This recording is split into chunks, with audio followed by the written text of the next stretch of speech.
Hello everyone, this is Julian from Kanen Coffee, and today we have a Rocket Appartamento with us in the shop. It came in because the machine was not wanting to turn on or heat up. When I did take the panels off, what I did find was a quite charred up power switch. Here's the original connector that's still on it. I did have to replace that connector, and also just make sure everything else was fine.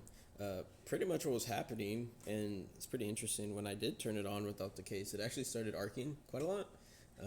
There's a big, nice cloud that came out of it too by the time I unplugged it.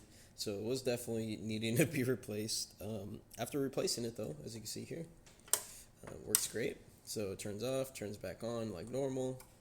As you can see, we're trying to heat it up. We don't have a soda filter with the machine because it wasn't dropped off with them, so we can't brew a shot, but just making sure everything works as normal.